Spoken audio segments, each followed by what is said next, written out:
We're here today covering Indivisible Wabash Valleys Rally for Peace. In 1969, 250,000 Americans marched on Washington to protest the Vietnam War. They carried signs, sang folk songs, and read the names of the dead. They were dismissed, they were surveilled, and they were told they were unpatriotic.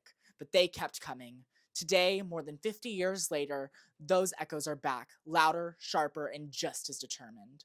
So at today's rally, we asked an organizer about the importance of peace. My name is Janet Wallmeyers. I am with Indivisible of the Wabash Valley and 5051 of Indiana. Past peace movements taught us a lot about ways to unite people, to bring them together, a lot of strategies that have been really helpful as we've done this movement. We are just people who want to bring our country back to good moral behavior. My name is James Mull, and I'm here at the Vigo County Courthouse in Terre Haute, Indiana. I see a great deal of dissatisfaction throughout the nation. I believe that this country is thoroughly upset, as we've been upset in prior instances like the Korean and Vietnam Wars. Both instances that the United States people didn't really agree with, but the government just went ahead and pushed on through with.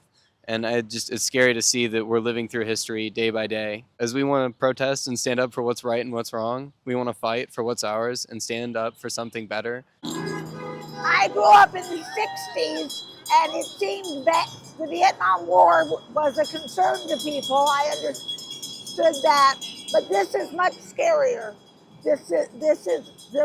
The Vietnam War didn't really mean the end of democracy. This has the potential, and it's very frightening.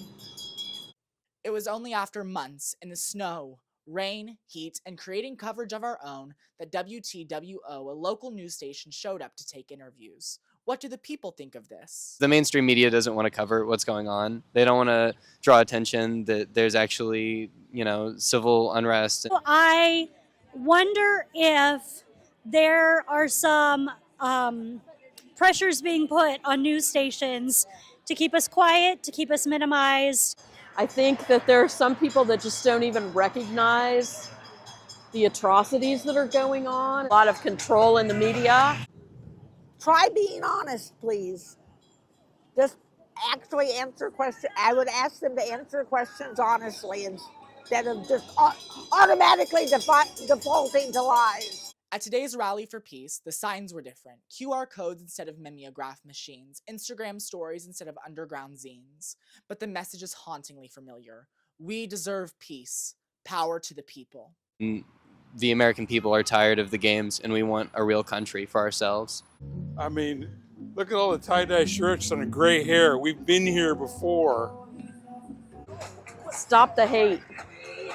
Stop the hate. Nobody is ever going to benefit from that. Why are you doing this? So much of the nation has fallen under. What are you benefiting from destroying the country? I think that enough time has passed that we have forgotten the lessons of the past, and we are letting our past mistakes repeat themselves, especially in regards to intolerance for different groups and letting politicians and people in power divide us. This isn't just a generational handoff, it's a reckoning. Protesters aren't asking for a seat at the table, they're taking their place. They're pointing at the power structures behind war profiteering and the politicians who talk peace while funding conflict, and they're asking the question no administration wants to answer. Why are you putting our liberties into question? Why do you crave power in place of equity? The rally may end, the signs may come down, but the movement does not stop. Because as history shows us, peace, it's demanded, and will be, again and again and again. This has been Christopher Williams with Indivisible Wabash Valley. Good evening, good afternoon, or good night, wherever you may be watching. And again, thank you.